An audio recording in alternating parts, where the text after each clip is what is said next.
So I decided to try a recipe out of this cookbook yesterday. Um, I'm not gonna lie, I've never had pralines before. They always look really delicious, but I've never tried them. Not sure why. Robert has, and he liked them.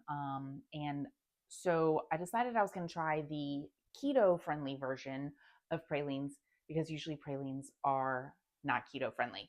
And I'm used to seeing pralines like this. And mine didn't come out that way, even though that's how the recipe says they're supposed to be in clusters. However, you can purchase pralines like this, and that's how mine came out. I had Robert try them, and thankfully, they tasted like pralines are supposed to taste. So I was semi successful with the recipe, but I really think that my problem was because I didn't use the erythritol-monk fruit sweetener that they recommended. I used, like usual, stevia. And stevia doesn't melt like erythritol-monk fruit melts like regular sugar. So the glaze didn't come out exactly as planned, but here are the instructions. So I started by lining a baking sheet with parchment paper, and then I set that aside. And then in the skillet, you just melt the butter over medium high heat. It does say to start with the butter at room temperature and then to use a silicone spatula.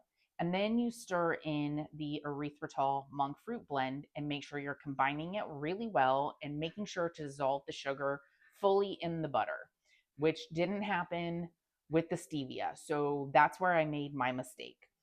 Once that's all combined well and dissolved, then you stir in the pecan halves and salt. And then once the pecans are completely covered in the glaze, you add in 2 tablespoons of heavy whipping cream and stir it really quickly.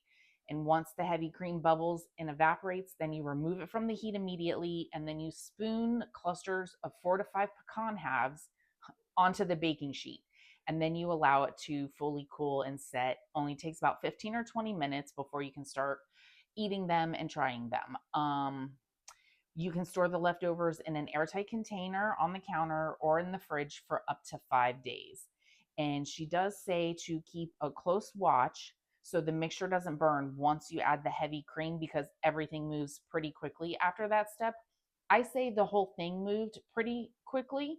So for me, this was semi successful, and I am going to try it with the erythritol monk fruit blend just because I want to see how it comes out, if they come out in clusters. If you've ever made pralines, are you a fan of them? Do you prefer them the first way in the clusters, or do you prefer them the way that they come out where they're just individual pecans? If you try this, please let me know in the comments down below. And as always, don't forget to like, subscribe, and share this video. And I will see you next week. Have a great weekend.